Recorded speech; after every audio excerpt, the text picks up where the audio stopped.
اعوذ باللہ من الشیطان الرجیم بسم اللہ الرحمن الرحیم۔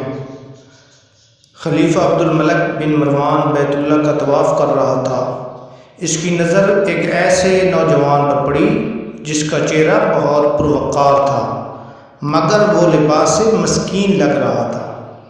خلیفہ عبد الملک نے پوچھا کہ یہ نوجوان کون ہے، تو اس سے بتایا گیا کہ اس نوجوان کا نام سالم رحمۃ اللہ علیہ اور یہ سیدنا عبداللہ بن عمر رضی اللہ تعالیٰ عنہ کا بیٹا اور سیدنا عمر بن خطاب رضی اللہ تعالیٰ عنہ کا پوتا ہے۔ خلیفہ عبد الملک کو دھچکا لگا اور اس نے اس نوجوان کو بلا بھیجا۔ خلیفہ عبد الملک نے پوچھا کہ بیٹا، میں تمہارے دادا سیدنا عمر فاروق رضی اللہ تعالیٰ عنہ کا بڑا مداح ہوں، مجھے تمہاری یہ حالت دیکھ کر بڑا دکھ ہوا ہے، مجھے خوشی ہوگی اگر میں تمہارے کچھ کام آ سکوں، تم اپنی ضرورت بیان کرو، جو مانگو گے تمہیں دیا جائے گا۔ نوجوان نے جواب دیا، ہے امیر المؤمنین، میں اس وقت اللہ کے گھر بیت اللہ میں ہوں اور مجھے شرم آتی ہے کہ اللہ کے گھر میں بیٹھ کر کسی اور سے کچھ مانگوں۔ خلیفہ عبد الملک نے اس کے پرسکون چہرے پر نظر دوڑائی اور خاموش ہو گیا۔ خلیفہ نے اپنے غلام سے کہا کہ یہ نوجوان جیسے ہی عبادت سے فارغ ہو کر بیت اللہ سے باہر آئے اسے میرے پاس لے آنا۔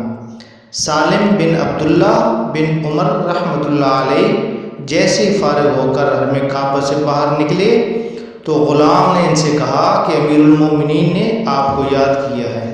سالم بن عبداللہ رحمۃ اللہ علیہ خلیفہ کے پاس پہنچے۔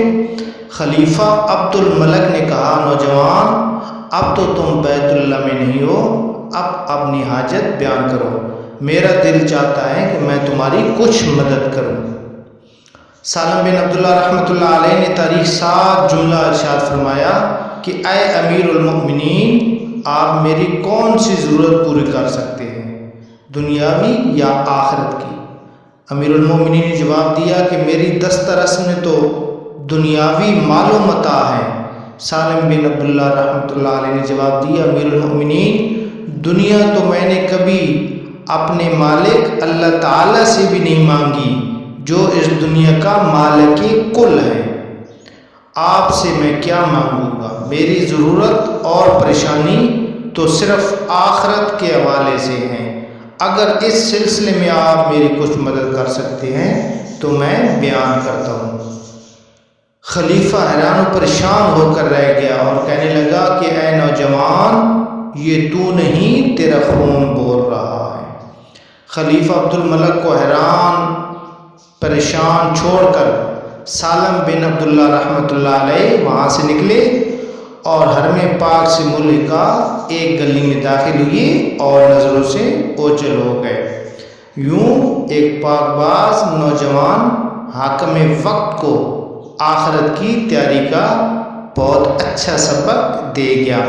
اللہ تعالی ہم سب پر اپنا خاص فضل و کرم رحم و کرم نازل فرمائے، آمین۔